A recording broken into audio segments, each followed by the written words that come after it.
please feel free to move around in any way that makes it easier for you to see if you're outside. And looks like all our chairs got put kind of to the side this morning. So feel free to move about. Wiggle your ears. Never learned to do that. It's so nice to see everyone's face. It's really, I'm kind of blown away by that these past few weeks since we've not been wearing masks as much, that how impoverishing it is to always have our faces covered. And so I really appreciate that. I'd like to continue speaking this morning a bit on what I'm calling psychosomatic Zen. And a couple of weeks ago, when I started this series of talks, I had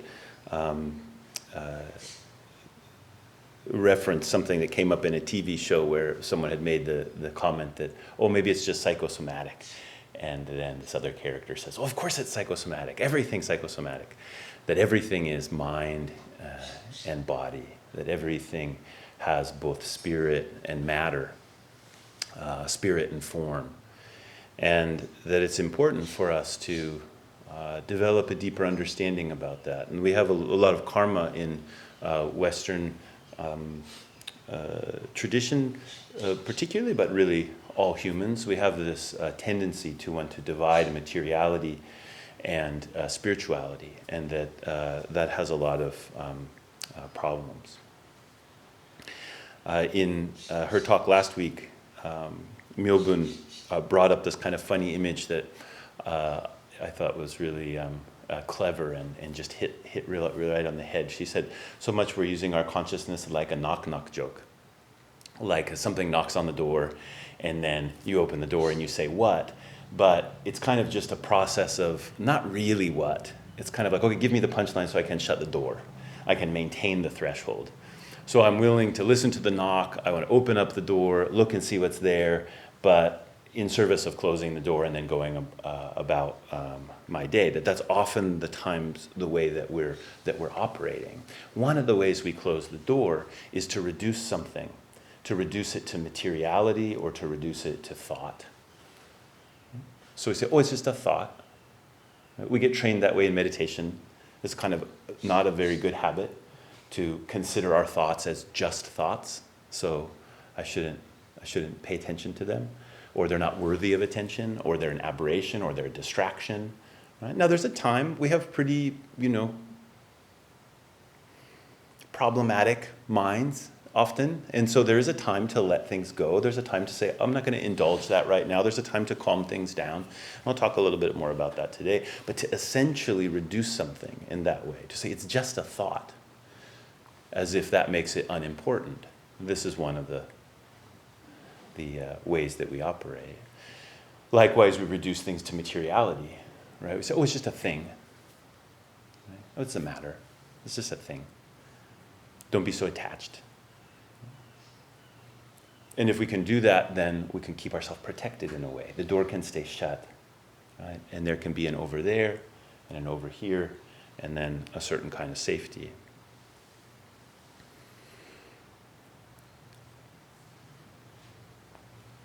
There's another world, though.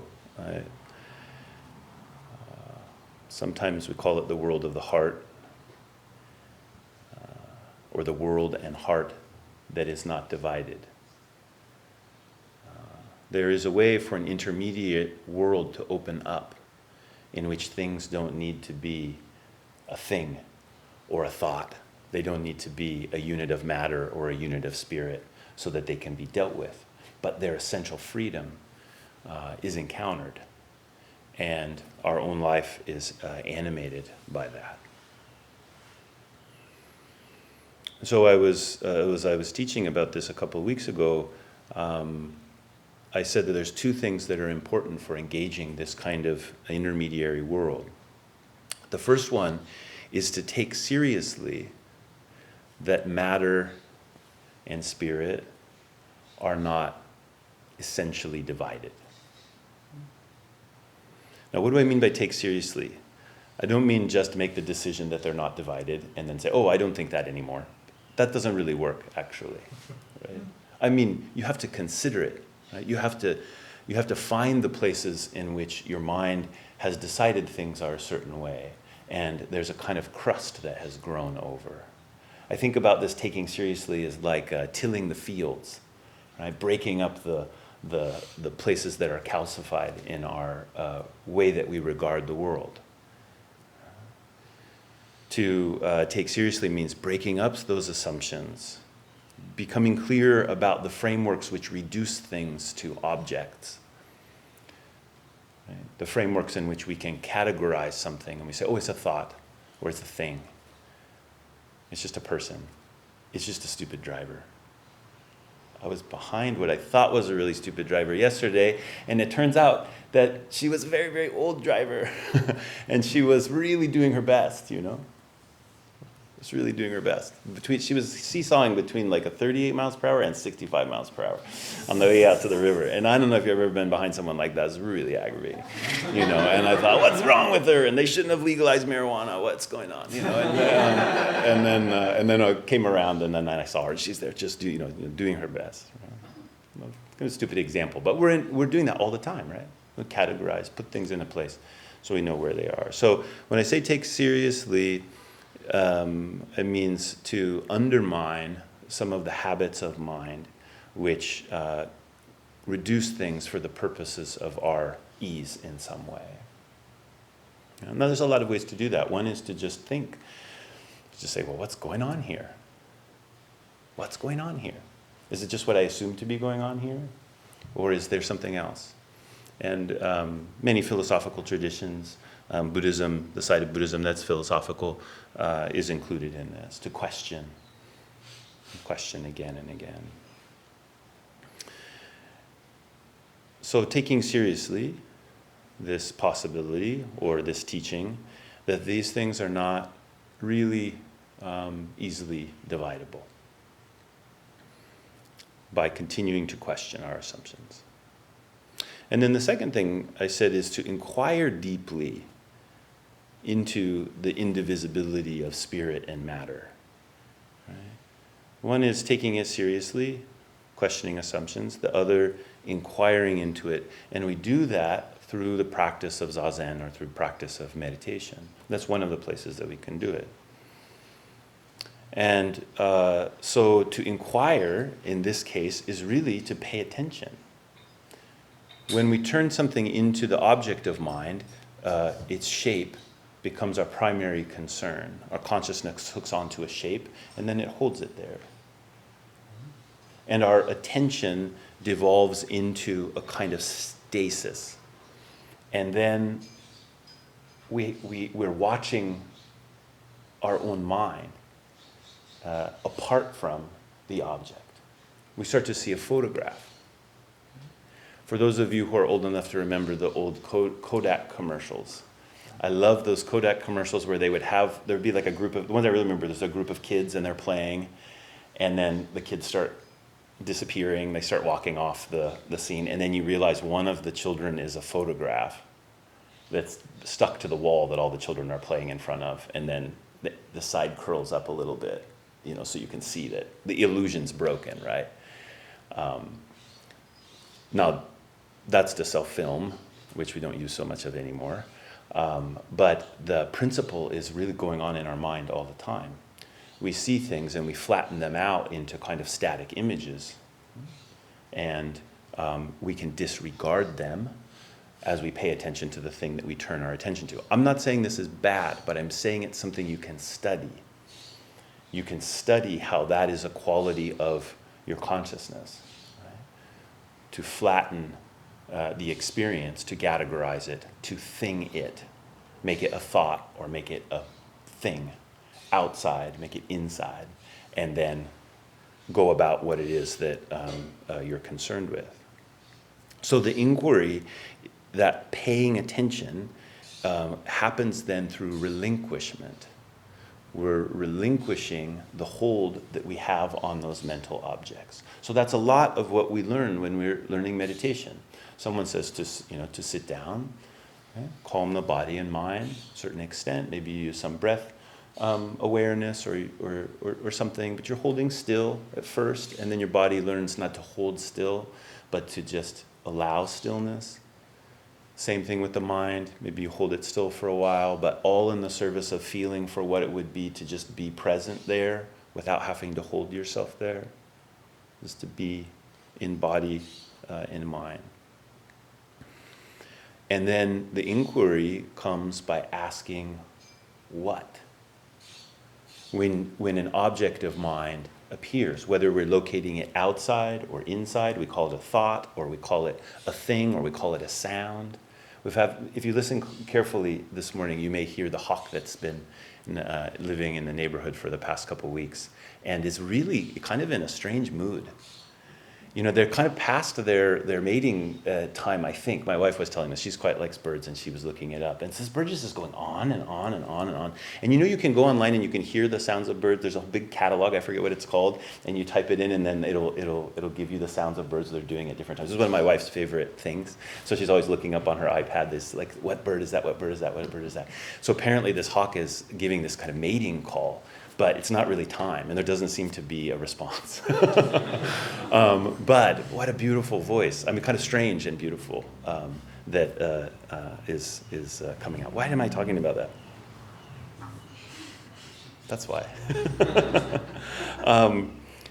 So rather than just saying, oh, it's a hawk, I know what it is, I can say, okay, yeah, that sounds happening there. Hawk's over there. Okay, let me get back to what I'm doing. Distraction, concentration, distraction, concentration. No. We can allow the sound to be through letting go of the frame that we give it, letting go of all of the ways in which we want to hold it in place. The ears are very clear. That takes a kind of inquiry. It takes meeting something right from where you are, not trying to absorb it into your world, but allowing our oneness to be expressed through the meeting rather than through some kind of absorption or rejection.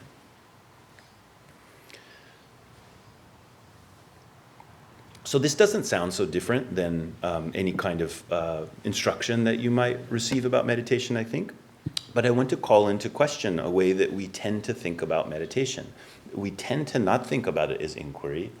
We tend to think about it as getting where we think we know we want to go. Last week, Myobun had made this statement very clearly. She said, equanimity is not enough.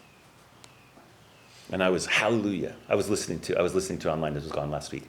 And so I was listening to the recording this morning. And it's, hallelujah, equanimity is not enough. Equanimity is great. Really encourage you to cultivate equanimity. And once you think it's enough, it's obviously not equanimity. I mean, the enoughness of my self-satisfied thought about equanimity is betraying its own place, right? Once you think that, oh yeah, equanimity, this is really good, watch out. You are going to be disturbed, right? You're going to be disturbed. Which is great. That's actually why you should cultivate equanimity, so you can be disturbed. When you're just running around like all the time, there's no equanimity, then you don't know about disturbance. You just know this kind of frantic state. So you want to cultivate equanimity, but cultivate equanimity also so that you can, and again from Myobun's talk, so you can tremble. So that you can be deeply affected, not just by the world, as if the world was out there and it's affecting you, but affected by the truth that the world and me are not a different game. That's something that's different than just shooting for a kind of calmness. Now, traditionally in Buddhism, it was common to divide meditation into two types of meditation, one called samatha meditation and one called vipassana meditation.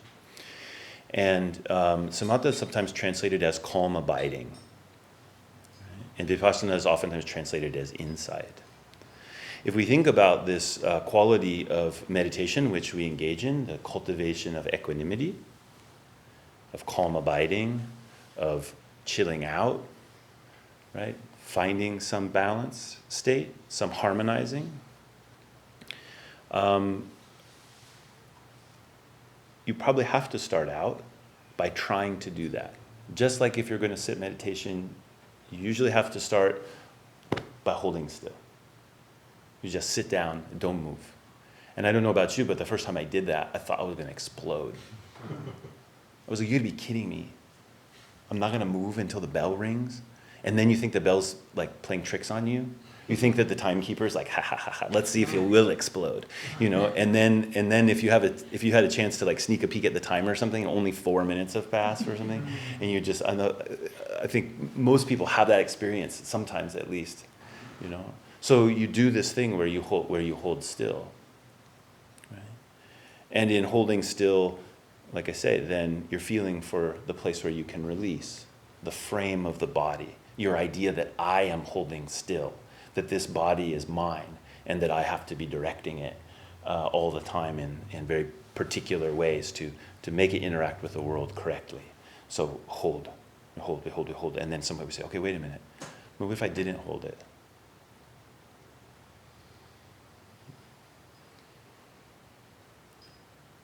So in samatha meditation, we practice that. And with the breath, if you're paying attention to the breath, especially on the out breath, you can just let go a little bit. Let go of the wanting to move, right, in your body and in your mind. And for most people, you'll find that a rhythm that's there in your body, a rhythm that's there in your mind, a rhythm that's there in the world will bring about a certain kind of openness. If you practice this every day, at least for a little bit of time, it's really revolutionary. Because you don't have to just be reactionary. You can meet things in a different way. But the reason that there is samatha in vipassana, the reason there's calm abiding and there's insight, or sometimes called clear seeing, or super seeing, or special seeing, seeing as a Buddha, right? The reason that there are both of these is because the samatha meditation can dull you.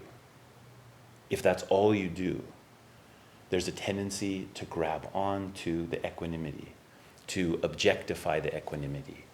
Rather than allowing the rhythm to bring a harmonization, we, just like that photograph that I was talking about, we create the photograph and we become good at creating the photograph. I remember one of the ways I learned about this photograph was teaching middle school, and I taught middle school for, 6 or 8 years. It was great. And the first few years were pretty rough. And one of the really rough things was coming back from a week-long meditation intensive. I would come back on Sunday night, and then Monday morning I will have been gone for a whole week with a substitute in your classroom. Many of you have been school teachers, you know when you're walking into that, it's a little bit wild, right? Because, these live beings, especially 7th graders, I taught 7th graders, they're so alive, and they're great, and they want to find boundaries, right? So you're gone, and then there's a substitute there. So, that's a very wonderful exercise to just see what boundaries can be maintained there. And so even the students who are quite good at taking care of things normally, they'll push the substitute. If it's one day, not so much. Like 5 days, it's really, so you're walking back into this environment. So I would come out of a session, meditation intensive. I get back home late afternoon or early evening, see my kids, my wife, and I'll go and get to bed, and then get up in the morning, and then I would be in this room. It's like 35, 13-year-old wonderful beings would flow in, just like, where have you been? And everything. And it was so great because I really learned, like, oh, what are you holding on to? The first few times I did that, I just got angry really quickly. I was like, I've just been in meditation for a week. In the Buddha's awakening, the meditation intensive that celebrates the Buddha's awakening, the very center of our faith. And within 10 minutes of being back in my regular life, I'm yelling at kids. What is that? But it helped me, because that's why I say to cultivate equanimity and then be disturbed, because then you see, like, what was I doing? How good I got at creating this picture of equanimity, which is completely undynamic, right? It's particular to certain causes and conditions which were created and cultivated there. Where was the real freedom, right? Where was the freedom to be alive and to meet these students with that kind of insight, with the kind of wisdom and compassion that the Buddha met all of his students with? As a follower of the Buddha, that's what we're doing. Not because we think we're going to be great, but we think that's really what everyone can be doing. And the world really transforms if that's the case. So this kind of question comes up. What are we doing?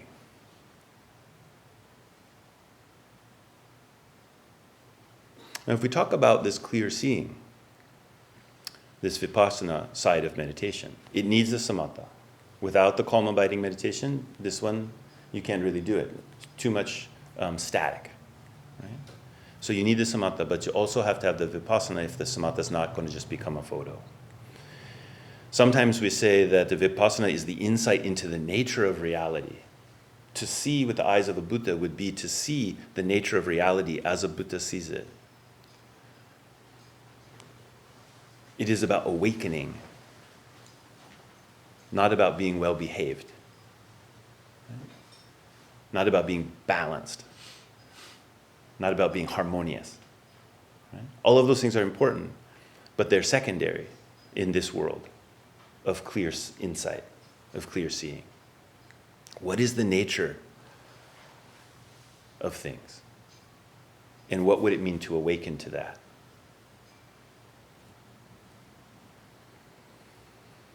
So this world of the heart, or this intermediate world that opens up as we inquire here, we have some amount of equanimity. We start asking this question, what? The reason we ask the question, what, is because nature is not a fixed object.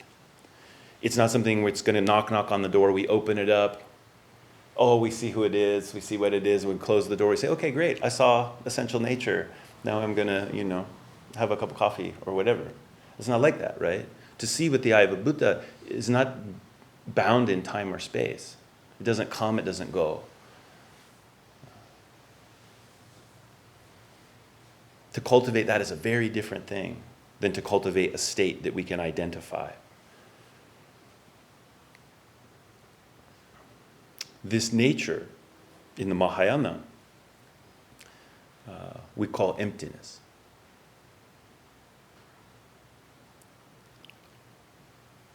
Another word for emptiness is dependent origination, that all things arise dependent upon each other. That there is no experience that I'm having, right, that is apart from the experiencer. There's no world out there, there's no set of thoughts, there's no things which just exist independent of my experience of them. That isn't to say I made them all up, but it's to say that all of those things are rising together. We can't pull one out and isolate it, which is what we're doing all the time when we split mind and matter. Right? We're saying, oh, my shoes are over there. That's where they are. That's convenient. I put them always in the same place, so I remember where they are. And when I don't, I go around looking for them. So it's good. I can say, oh, they're out there. They're in this place. I can go back and I can get them. I can get back to my shoes. But when I regard it as just a thing, that's where the split arises.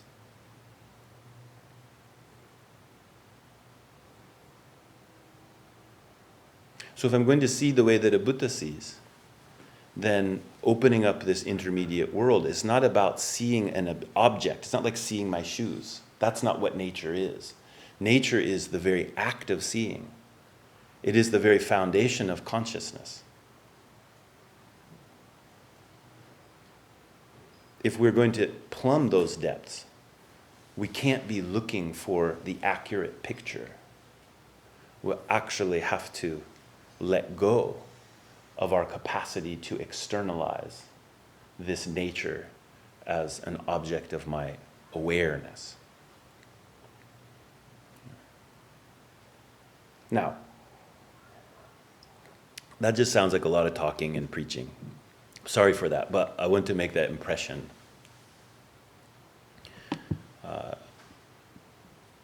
This world that is not a world of explanation or world of description, it's not a picture. In this lineage, particularly the Soto lineages, we emphasize that the opening of this intermediary world is practice. That's what we mean when we say the word practice. We're not practicing to beat ourselves into shape. We're not saying, oh, I'm kind of this lumpy, difficult thing, and so I'm going to use these techniques to bend myself into the right shape that has been told to me by someone. Right? We say that practice is the practice of awakening. Practice and awakening are the same thing. We practice awakening. We awaken through practice. They can't be separated. We don't do the practice and then awaken. That the practice itself is awakening. The opening of that intermediary space, that world of the heart, that itself is the practice of awakening. It is seeing with the eye of the Buddha. You will not be the observer of awakening. Trungpa Rinpoche, a teacher in the Vajrayana tradition, in one of his books, a very famous line, he says, everyone wants to witness their own death. Right? Like, think how convenient the world would be if you just weren't. And then there's a corollary there too, which is, I think everybody has a secret or not so secret fantasy to be God, to see everything, to have everything absorbed into you. This practice is telling us clear seeing is not an observation seeing. That's the way that we regard sight so much, though. Clear seeing is the indivisibility of the observer and the observed. When you look at something, there's something very miraculous happening. When you're hearing something, there's something very miraculous happening. When you touch, when you taste, when you feel, when you think, there is this expression of the indivisibility of all things, which is moving through as a phenomena. It's really a miracle.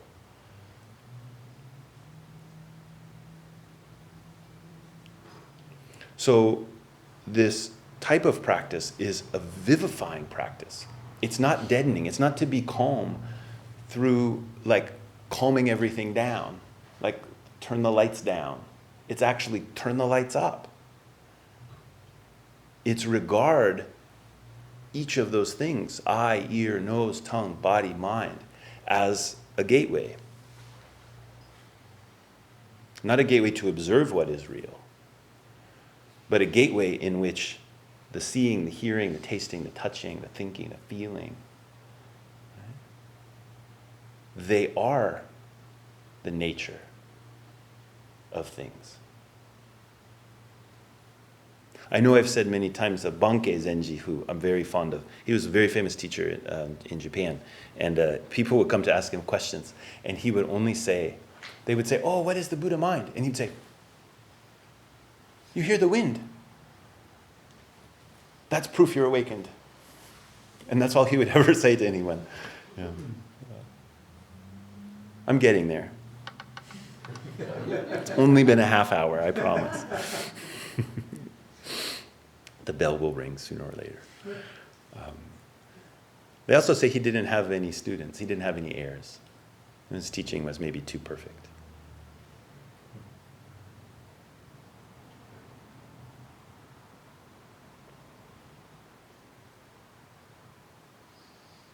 So when we talk about practice, right from the beginning, I would encourage you to get rid of the idea that practice is something that is split into two. That you're going to take practice and apply it on yourself to make you into something else. But rather, to regard practice, to regard the teaching as an invitation into this world of the heart, into this intermediary place. And that when you practice, think about the way that you can inquire more and more deeply into the non-separation. That's what awareness is. Awareness is not holding your mind still on an object. That's a kind of awareness. Right? You'll get tired. You'll create something there, but you'll get tired and then you'll move on. You'll get distracted. But to open up your imagination, to open up the recesses of your mind, and to regard what it is that you experience as something which is not static. That quick, it's dying and being reborn. Actually, the Buddha said it's 1/64th of that sound. So if I could do like 64 snaps in one snap, that's how quickly it's coming in and out of existence.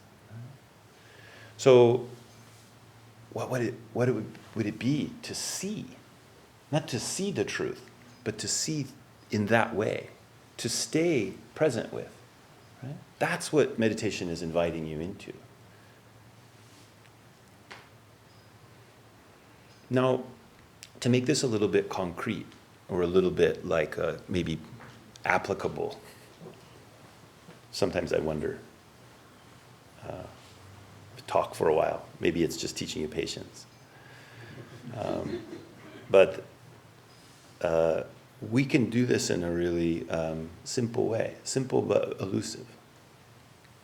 So I'm going to invite everyone here for just a second to bring your awareness back to your body for a second.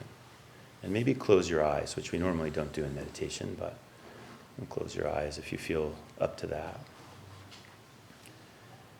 And you've been listening for a while, so maybe some energies come up into your head. You're thinking about things, or maybe your body's in a funny shape and maybe it's hurting somewhere. Let's bring attention, awareness to all those things again, not to change it. Just ask what's here, what's here, what's here.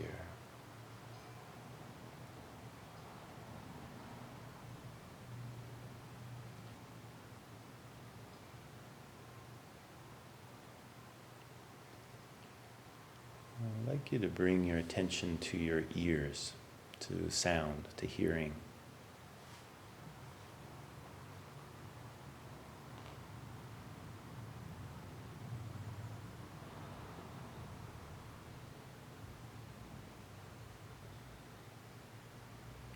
Maybe there's a particular sound which is more engaging than others.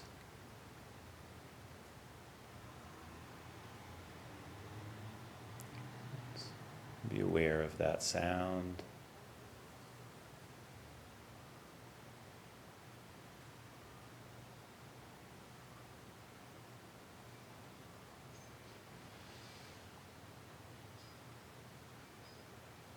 Now notice all the other sounds that are present.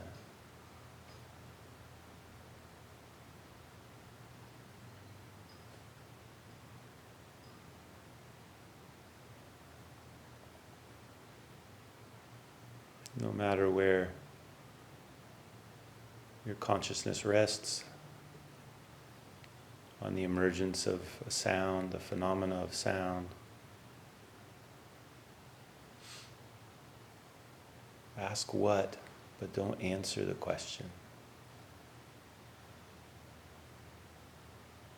Let your awareness rest on the sound, but open up the edges.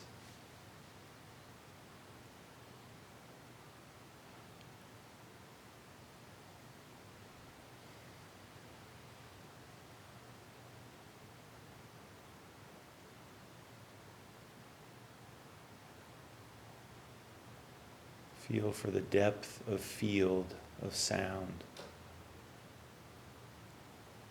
Things farther away, things fainter.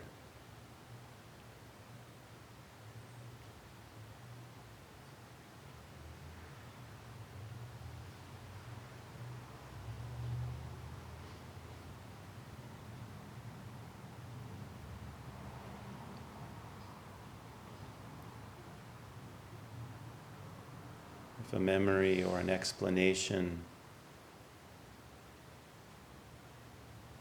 comes through.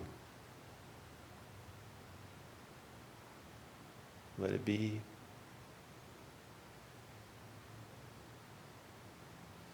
No need to derive any meaning.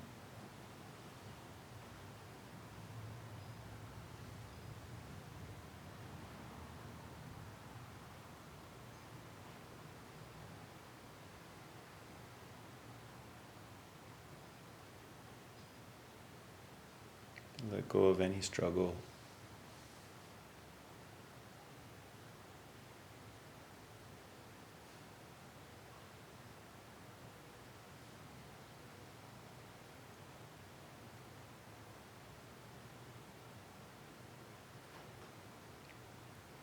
With a simple shift of attitude. Think not that you're being aware of sound, but that the sound itself is awareness.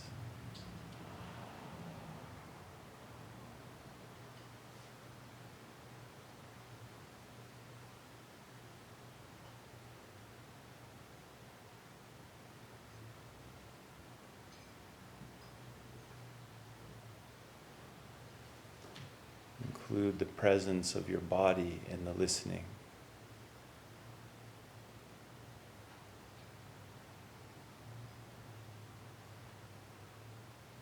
What is there?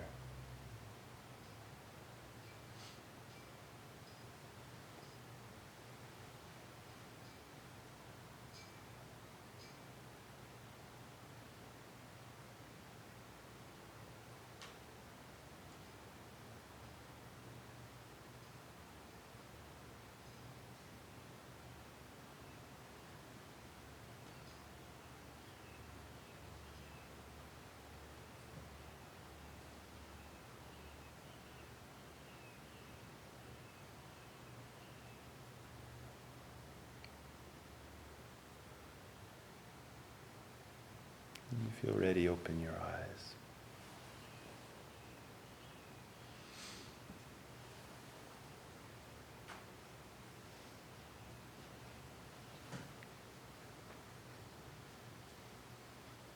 So you may have had something move. You may have noticed how something which you normally think of as outside of yourself resonated with something that you normally think of as inside of yourself. Could come in a little flash. Maybe you didn't notice anything. That's fine. But it's the inquiry right there that I'm talking about as this intermediary space. Sometimes it can be something that seems really insignificant. So for me, while I was listening, I heard there's these ropes that are maybe hitting against a metal pole somewhere outside. Did you hear that? Maybe hear that kind of like a flagpole sort of sound. So when I was a boy, one of the really popular games on recess was called tetherball. It was a metal pole, and you'd hook this ball to this chain, and it was really fun, and it sounded just like that. Especially if you were walking out after school and you were headed home. Maybe it's a winter day. It's a little bit rainy. No one's playing tetherball. There's no balls on the thing. They take them in when recess is over, and the wind's blowing a little bit, and the chain's hitting the pole. How important that is.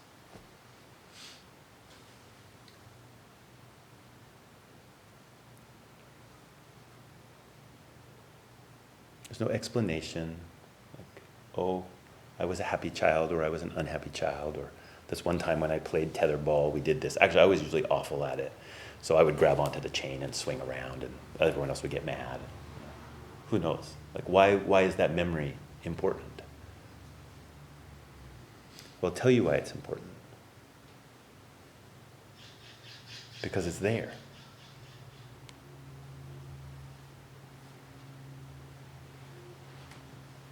And what is here and what is there are constantly in that level of indivisibility.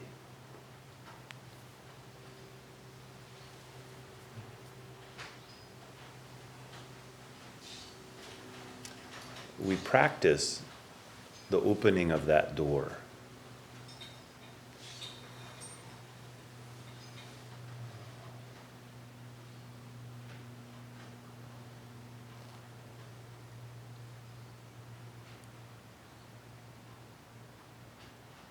So that the significance of life can be undisguised.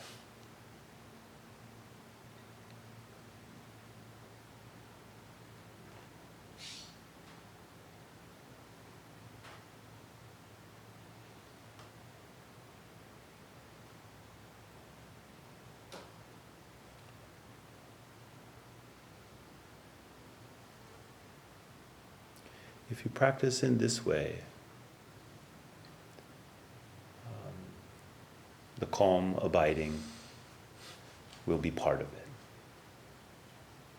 But the way you see start to change. The way you hear, the way you smell, the way you taste, touch, think, feel. And in that place, the teachings can be something different than a philosophy or a program or a like exercise to make your life better.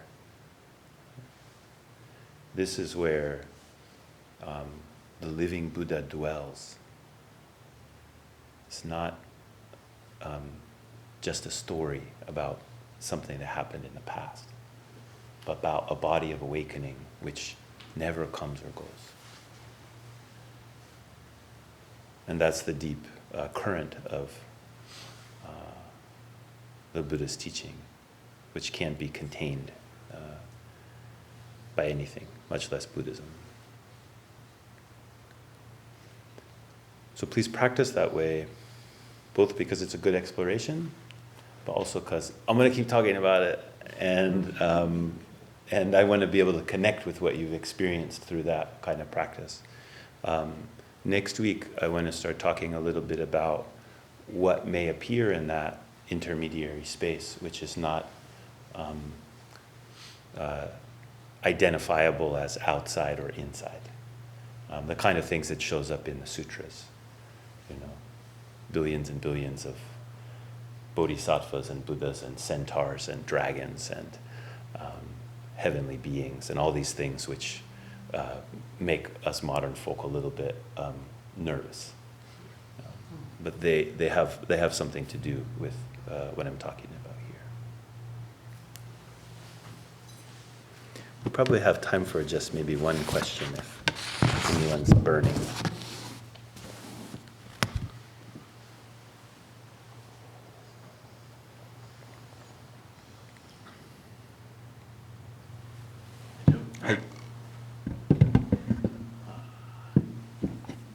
So nice to be walked through that by a teacher, and the kind of presence and invitation you can offer there.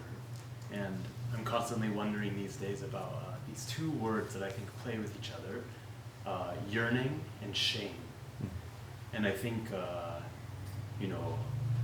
trying to unfold path kind of maybe on your own without much interaction with a teacher, we come up against these, especially when we can have taste sometime of something so beautiful, that interpenetration, and then we meet these walls, this brokenness, this inability to do that, and the beauty of our own images that in one sense are invitations, in one sense are what are actually blocking something at the same time.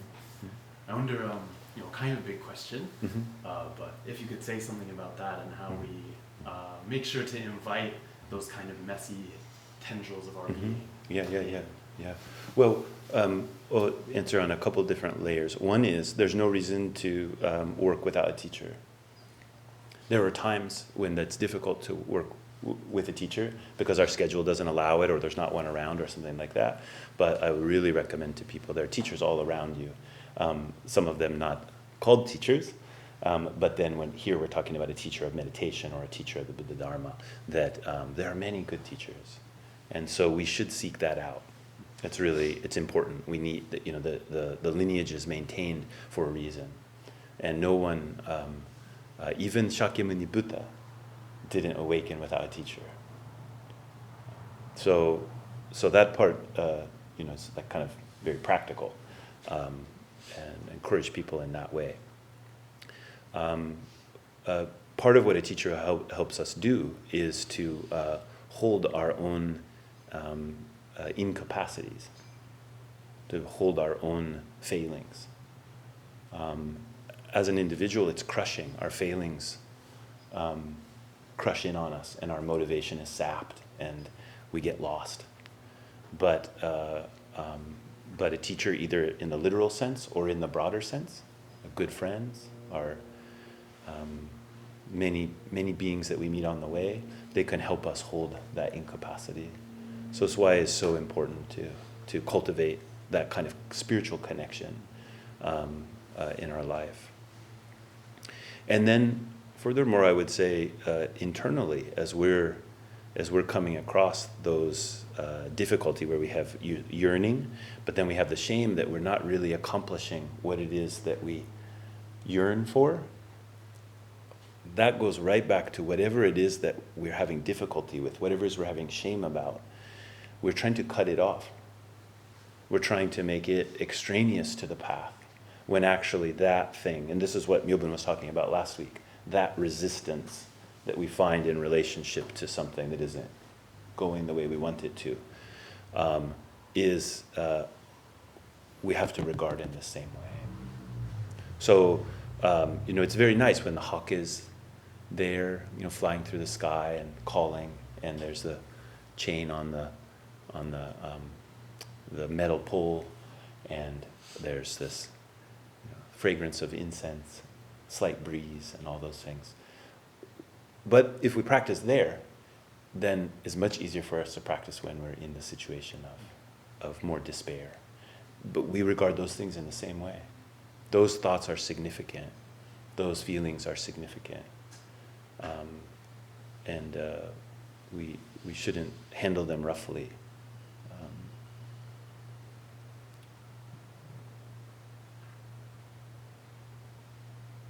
A thing to add to that is that we are in a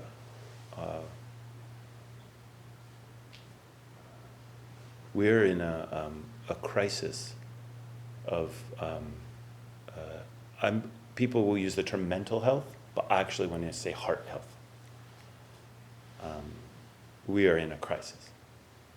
And from my viewpoint, it's very obvious that this is what you will end up with in a materialist, consumption-oriented society, where it's like everything goes outside and then you try to eat all of it.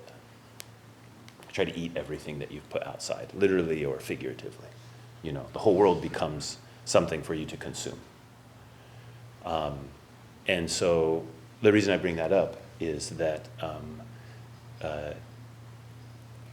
I doubt there's anyone who's sitting in this assembly who is not suffering with a deep heart illness. I don't think you can live in this society and not have that. So be gentle with yourself. Shame may be there, but it's something that we all share. And this kind of practice is really good medicine. Don't let it distract you from other types of medicine. We have many kinds of wonderful people who have dedicated their lives to helping you work with that. So, an obvious example of that is therapy, to engage with mental health professionals, heart health professionals, who help you work through some of that. Cultivate really healthy relationships in your family and with your friends, loving bonds, really simple. Just care and come back to the table again and again and again and again and again. Try to make it good, not in a complicated way, just in a straightforward way of like, how would you be if you really love someone? Do that. So all of those ways are like just as important And they are not separate from that kind of listening. So anyway, those are just a few thoughts.